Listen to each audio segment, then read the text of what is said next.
Hello and welcome to our Spurs preview. Sorry for the slight delay. If you're in the comments already, I know lots of you are, please keep writing stuff, ask questions. We've got John, Howson and Adam here. We're going to get straight into things. Spurs.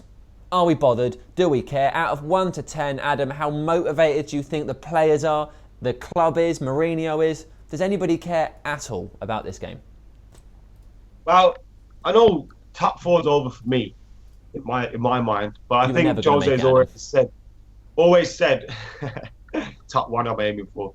He's always said that while it's mathematically possible, he'll play a decent team. But I think now we've gone to the Europa League, I'm not so sure. Of course, with Bailey suspended, he can play, so that's great for the Premier League wise. But I think he will rest a few players, and I think he'll have his 11 in mind for the Europa League final. And I think he'll rest a few players out of there in cotton wool up until that final.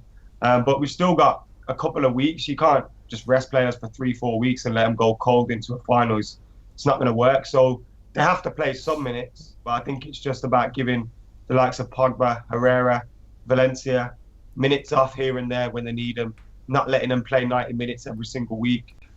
Maybe not even starting them some of the games. But I don't think that will come against Tottenham on Sunday. Full wholesale changes, because I think it's a little bit far away from the final yet, although it is, 3 games away. So do you imagine that perhaps it will be the Southampton game, the one on the Wednesday, the week before the final, that we'll see a stronger lineup, and then again Palace? Maybe Southampton and Palace at home. I can see rest, because if we rest a lot of players, I know Jose kind of went into the Arsenal game and thought, oh yeah, we'll lose, and I've got excuses up my sleeve already, and he was making excuses before the game came. But if we played a weakened side, we played well at Spurs last season for 60 minutes, and we still lost 3-0. So can you imagine if we went out there against a very good Spurs side with a very weakened team and got absolutely battered? It's not what you want. It's really not what you want. So I think we'll see a few of the normal players starting, but I do think he'll rest like a couple over the next couple of weeks. Maybe give him a game off, game on, game off, game on, game a week or something. But that Palace game comes 3 days before the final, I think it is. So that's definitely going to have the wholesale changes in that one. Okay, Howson. Tottenham. I kind of agree, but I also think there'll be quite a lot of rested, and the 3 players that Adam mentioned in Pogba, Herrera and Valencia, I would definitely think that they're not going to be playing 90 minutes at all over the next 3 matches in the Premier League. Otherwise, literally, what is the point in trying to play them for 90 minutes? You're literally just sabotaging your own opportunities in the final. We're so threadbare that it's difficult to even imagine what 11 we're able to put out in the final and be confident that that's going to be able to go and do the job as it is. So, you know the way the season goes, and you know how Manchester United goes, that if we play Pogba and Herrera, I guarantee one of them's getting injured in the next 3 games if we start them. So I think we are going to rest. I think Jose's going to be bringing in his youth. I think this is him going to be ticking his quota.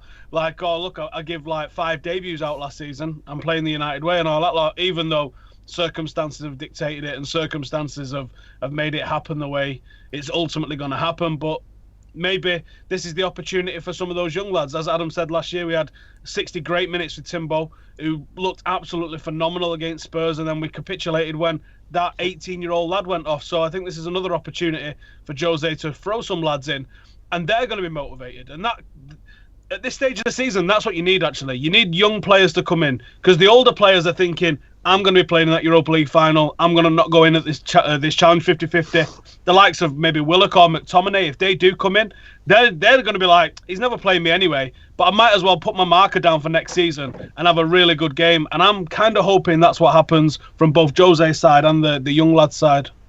Makes sense.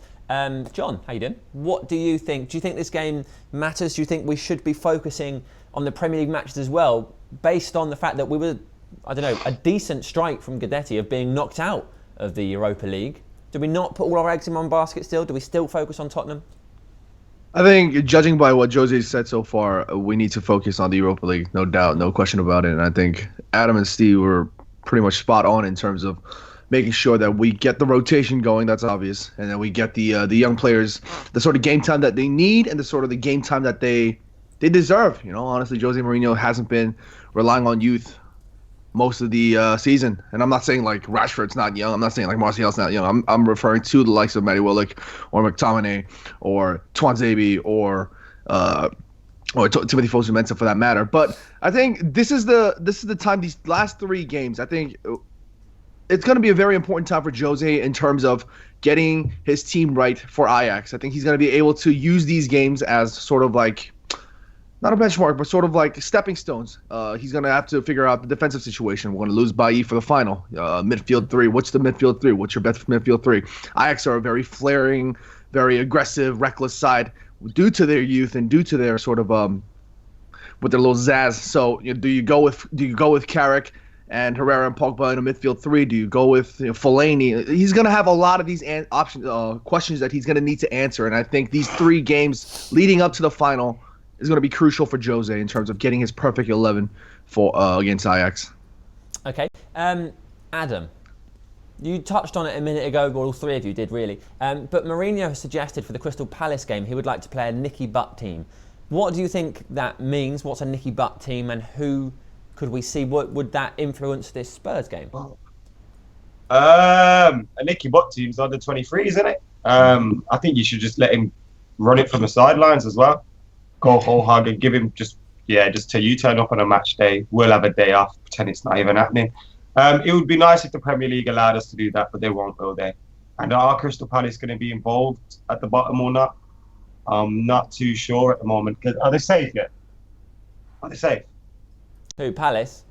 I they're not mathematically it's Hull safe, or Swansea, though, isn't it? Realistically, they're very likely to be. Yeah. So they're probably going to come to us on the last day of the season and not have anything to fight for. If that's the case, then I think we will see that kind of team. I wouldn't be surprised to see him chuck a Joel Pereira in goal and fill out the squad everywhere else, because like I said, that's 2-3 days before the final. It's probably like the day before we travel out. He's not going to want to get people all worked up. And at home at Old Trafford on a big pitch, on a pitch that a lot of these under 23s have played on already, against the Crystal Palace side that may already be on their holidays, I think it'll be a good game to give those players chances. And I think that's more likely to be the day when we need to make 5-6 changes because it's so close to the final.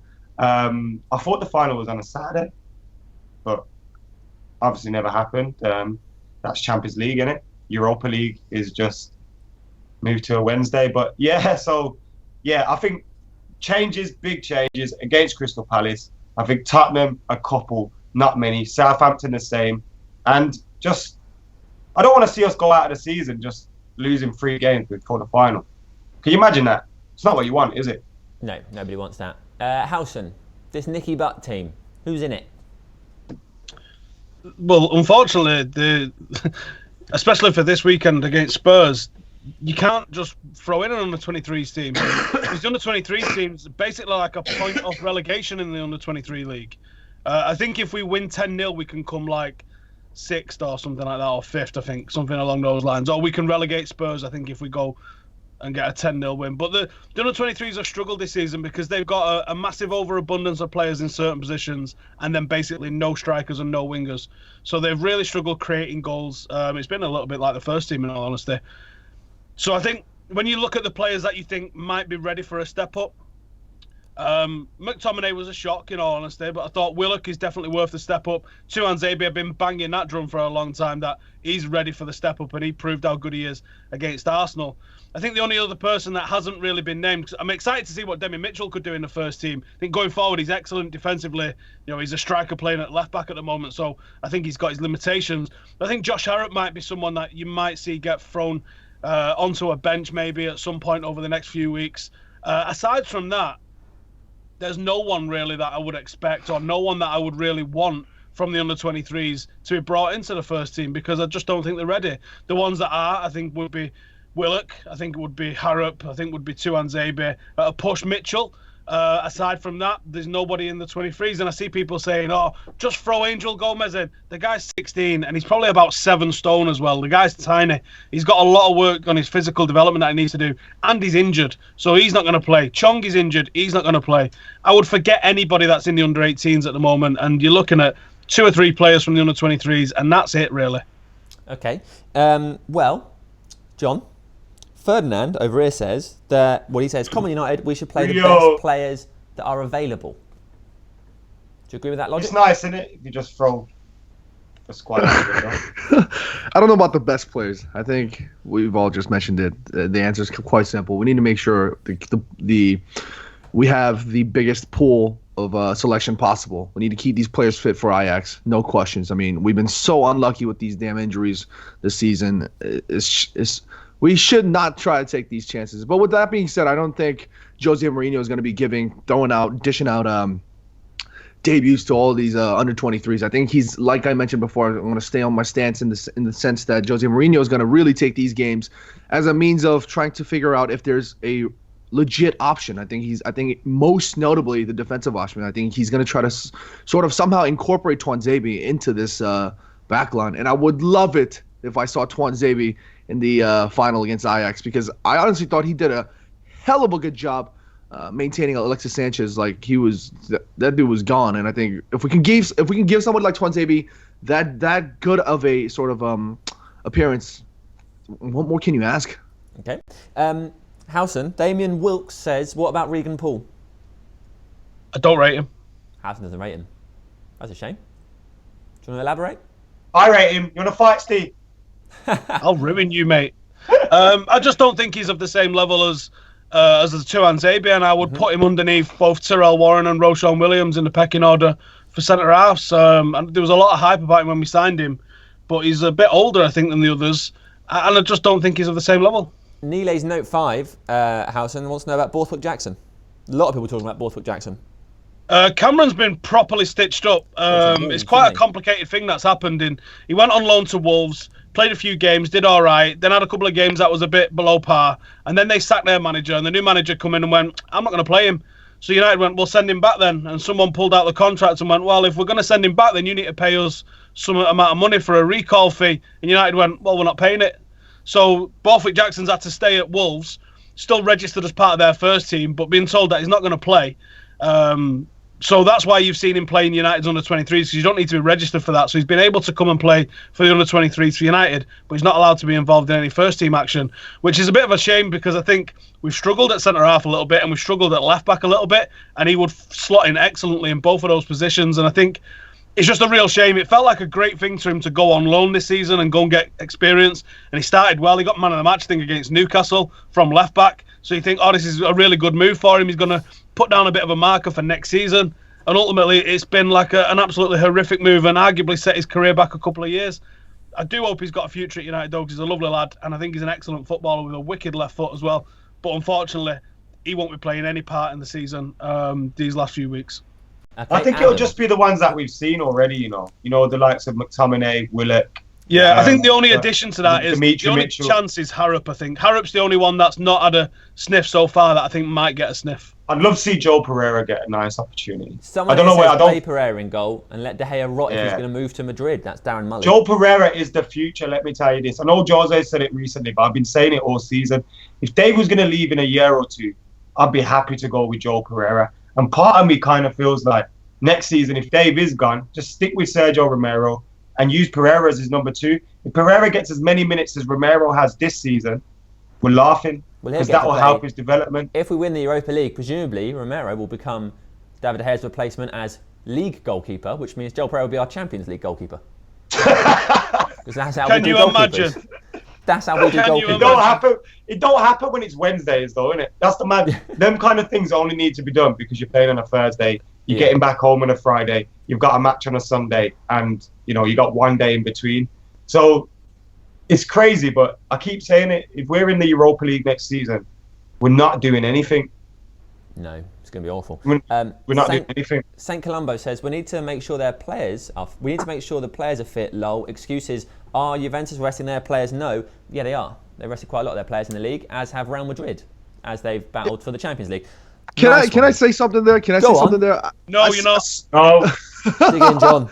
Real quick. I see so many of these reporters or these correspondents or journalists, whatever the hell you want to call them, on Twitter, making remarks about Manchester United, saying how Jose Mourinho is making all these excuses about resting players, having losing players, etc. When they're comparing us to other teams like Juventus and like other teams that are doing well in the Champions League. First of all, they don't. I think like they're oblivious to the fact that Manchester United are a bigger club in its entirety. Just in every factor, you're looking at commercial assets, you're looking at the players that we're buying, sponsorship deals. From left, right, and center, Manchester United are a bigger club, a bigger entity than any other of these clubs. And that's why there's more pressure for Manchester United to deliver, not only to the fans, but obviously on a commercial scale. And we talk about commercial deals and commercial issues all the damn time here. But some people need to realize Manchester United, you can't compare Manchester United to Juventus in that regard. I mean, yes, they're both like great clubs with great history. But currently right now, TV deals, sponsorship deals, money, the size of the club, you just can't compare them. Period. And United have never had to win a league by bribing anyone. Ooh. MLS 27 says. Is it Go 3 on, John times Shin, or 2 times? What? We won the Champions League. Got done. Oh, I don't know. A lot of times. At least 2, I think. It was more than 1. Them bastards. My favourite comment of the day goes to Romero Rodney, who says Martial would have better stats if he worked harder and took his chances. Martial would have better stats if he was starting in more games. I think that's true of every single person in every single aspect of their life. Why did when Jose never played Martial and Mickey and then they played and they did well, everyone was like, Jose's had a blinder here. No, we knew Martial was that good. We knew Mickey was that good. All you need to do is play him. Do you know what I mean? Sometimes I don't think it's always, keep him, hold him back, hold him. Just play him, man. Man. We need to play Martial, He's going to want to leave soon. I don't think it'll be this summer, but if he has a shit season next year, he's going to want to leave. And it's going to be Jose Mourinho with Robin and Hazard all over. Where's it come from? I don't know where it's come from. I'm going to say that. Where's this attitude thing about Martial come from? Just because he's got a super stony bitch face? Last year, everyone was like, Martial's so cool. He don't get affected by anything. And now when we're losing or in a game and he looks cool, everyone's like, he don't look bothered. He's cool. Nothing affects him, you idiots. That's what you said last year. Speaking of losing, here's an opportunity for some of you to do some winning. See what I did there? Did a little... Oh, what a segue. It was good, wasn't it? It was very good. That's why somebody in the comments a minute ago said I'm like a young Hugh Grant. Not really sure how to take that. But it's time for you lot to try and predict your teams. Yeah, funny. And see Labour. Statman Dave, by the way, both of his Europa League semi-final teams, he got 10 out of 10. He just picked David De Gea playing goal both times. He would be winning now if he'd just done the obvious thing of putting Sergio Romero in goal. It'd have been over. It's extraordinary. Anyway, so Adam is still winning on 119, then Dave on 112. Yeah. Sam, am I right in thinking that if anyone gets the team correct for Sunday against Spurs, they win the competition? No, this is what I was told by producer Chris. He said your team was... Well, when he looked at it, he said to himself, as far as I can tell, maybe to me, he needs his head testing, and then said, if this team is right, he can just win the whole competition. I'm assuming there's not a lot... I haven't seen your team, but I'm assuming producer Chris has no faith in it. But you're on 62 points, Howson, so you could do with winning the entire competition. That'd really help you. I've been on one preview, mate, to be fair, so... Did well to get 62 points. We'll do yours last, because I think that'll be exciting. His big face is on every video on this channel, and he's talking about he's not been here. I know. He's had more opportunities than anyone, and he hasn't had to deal with institutionalized racism like I have. You're like Fellaini. You're just always there. You just never go away. When the nuclear bombs drop, it'll just be you and Fellaini. Right, John, you go first. 89 points you're on. Good luck. All right, this was probably one of the most difficult 11 we had to pick here. I sat there last night thinking, what the hell am I going to pick? But I'm going to go David De Gea in net. And I think this is the opportunity that Jose Mourinho is going to sort of infuse the chance that he's going to allow Tuanzebe to get some games, but also not go, balls deep and just lose against Spurs. Deep. So he's going to go Darmian left back. He's going to go Tuanzebe, Bailly, central defense. And I think he's going to go Valencia right back. Mm-hmm. I think he's going to go for midfield 3 of Fellaini, Herrera, Pogba with Mkhitaryan, Rashford, and Lingard. I went for it. I took the gamble. I'm going to get the big boys on this game. Yeah, you also took a gamble with Fellaini as well. Well done, John. Let's see. Adam. Because he's definitely suspended. Oh, I forgot about that. Oh, no. Oh, shit. It's not a He's great still start. suspended, right? It's the last game of his suspension, isn't it? Yeah. It's not a great start. Karen. Well done, John. Producer You went Chris. balls deep in Fellaini. Bell end. Adam, what's your team? You know what the best thing about this is, yeah? John stayed up all night thinking about his team. Yeah. Oh, God. I did mine about 5 minutes ago. Right. I'm still going to be wrong, but I need about a couple of points and I've won this, isn't it? Providing someone don't smash it. My team's David De Gea. The same back four, Valencia, Bailey, Tuanzebe and Darmian. Then I'll go with Herrera, Pogba. Playing Carrick would be suicide against these lot, I think. Because in games where teams have pressed us and rushed us and harried us hard, Man City, Swansea, Arsenal, Carrick's poor. Against Liverpool as well, Carrick's poor. So I'd take him out here. Play Herrera, Pogba, Mata, Rooney, Marshall, and Marcus Rashford. Come on, lads. Howson, I'm excited about this. What is your team? I think we're building it up to be a lot more than it is, to be honest. This is just me going, I'm going to rotate and save people for the final. So my team is David in net, Axel Tuanzebe right back, Mitchell left back with Bailey and Smalling as my centre halves. And then a midfield three of Carrick, McTominay and Willock. And then up front, Mata, Rooney, Marshall as a three.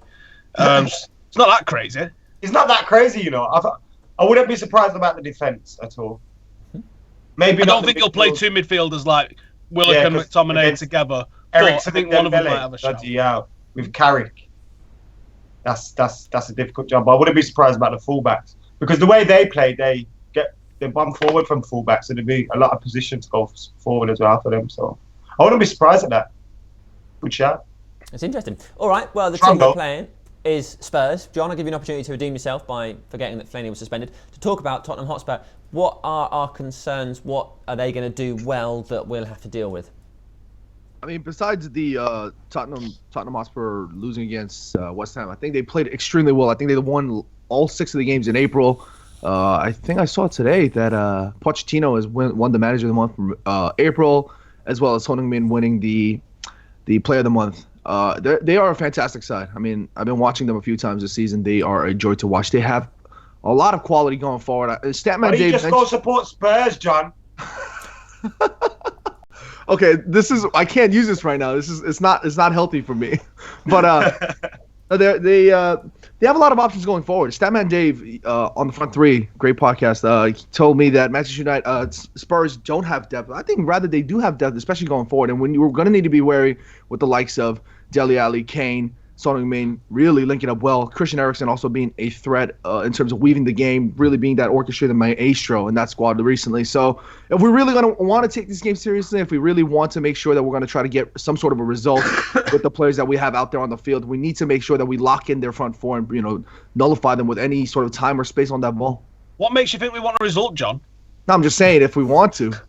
I'm not saying that Jose Mourinho's going to want a result, but if we're going to try to go out there with some sort of game plan, I think Jose Mourinho's game plan would be to these youngsters or whoever's playing. Look, I think his game plan's to get through these 3 games and then get to Stockholm as quick as he can. I completely agree with you. We call it Stockholm Syndrome. Oh, Sam. That's what the people that vote I had Tory literally have nothing to add, so I just said words. Stockholm Syndrome. Howson, how do we deal with Tottenham? Vote Labour. I think What's happening? I think what we need to do is basically just part the bus, man. As much as it pains me to say, we're at a stage of the season where nothing that we're going to do in the league matters. So we might as well just go and play. I mean, I wouldn't part the bus in all honesty because I think that we've got a pretty attacking. If we go with the 11 that I've selected, I think we've got a pretty attacking team, and I would go and face up to them. We've got nothing to lose. I would rather lose 3-0 again and have him go for it than just bore the piss out of them and still lose 1-0 anyway. I think it showed a lot more bravery from the players and the manager to go for a team like Spurs on their own ground, piss on their end of White Hart Lane parade, and see what can happen because we have got some attacking outlets and you can get behind them. And Spurs are the sort of team that would make it a really top end-to-end game if you did that with them. And then it's who's got the best goalkeeper? Obviously us. So I think you've got a chance if you go for him. If we go and try and sit behind and part the bus, I think we're going to get torn to pieces. But I think that's probably what's going to happen. Okay, Adam, any final thoughts on Tottenham Hotspur before we do predictions and finish? I know earlier in the season I've said, like, when we got Jose, we knew we were going to be a bit defensive sometimes. So how can we complain about it? But something that really grinds my gears here is that, like, resting players or playing a weakened side does not mean we have to play, like, so defensive. Like, against Arsenal, Manchester City, these teams have conceded against Hull, West Ham, Stokes, number of goals, and United didn't score one against those two teams. We didn't really create a chance. And that's the most disappointing thing for me, because we've got players that are talented. We've got a manager that is very talented. And I'm not going to say Jose Mourinho is a manager that always parks the bus, because he's not. He has shown too that he can play football. So why not do it sometimes? Like, we don't always have to go and park the bus. We're not holding on to anything. We haven't got a top 4 spot to hold on for. We're not trying to see the season out and win the league. So why are we playing this mundane, boring football where we still end up losing 2-0 against Arsenal? It don't make sense to me. Adam, do you think the effect, like the mental effect on the squad over the last few years of not being quite so successful, struggling to see out games, plus slightly more defensive tactics, have led to the overall mindset of the team not being the swashbuckling last 10 minutes, do or die, win the game, but no, because I think we have got now worry. We endlessly worry that we're going to blow it. I think we have got that mentality that we want to still try and win a game up until late. But I do agree with you in the sense that maybe that kind of defensive, cautious mind makes the players not really play football. And then before we know it, we're 1-0 up in a game and it's 80 minutes gone and we got 10 minutes to go and everything starts getting nervy. I can see that, but like, you know, Mkhitaryan and Marshall that day, they were at fullback. And I think to myself, like, Jose can say, I'm resting players because I want to keep them fit. But surely you're working your players harder by making them play more defensive. Surely that's harder work. So I think we can make things easier for ourselves sometimes. Don't you think Mkhitaryan and Marshall are much more of a threat when they're in the final third than when they're defending on the edge of their box? And I know this is kind of silly of me because Jose is our manager. We kind of got to deal with it. And I can live with it on nights like last night when we got to the final and it made sense to do that. But doing it in meaningless games against Arsenal, we were already shot of confidence and got shit back 4 and concede goals left, right and centre. And doing it against Manchester City and all that, that just kills me, man. Because we're not fighting for anything. Do you know what I mean? Don't make sense. Well, what a cheery end. Guys, what do you think the score will be, John? But, follow. Because United are going to Stockholm. What do you think the score is going to be, John? I was gonna say something. I was gonna say 2-0 to Spurs, but I can't because Steve's gonna be like, you know, Adam's gonna be like John supports Spurs. I'm gonna go 1-1, 1-1 draw. You support Spurs, John. Yeah, he's like a Spurs fan. Look at him in his white Spurs shirt. Oh God, what have I done? That'll be Photoshop later. Yeah. How's it? Even. 2-0 Spurs. He supports Spurs. Good, John. I like that. Adam, what do you think the score will be? United are going to go to White Hart Lane on the final day ever there, and Spurs are going to do Spurs, and United are going to do Mourinho, part the bus, and win 1-0. I'm still going to be moaning. 2-0. They're going to lose their heads because they'll have already lost the league. So we'll batter them 2-0. And they'll all run around getting sent off, getting confused, shouting and angry, and go full Spurs. Anyway, guys, thank you very much for watching. Everyone that's commented, thank you. If you've got any other thoughts, get it in the comments below. What do you think we should be doing with these final league games? We're not really sure ourselves. Everybody else, thanks for joining us. We will see you next time.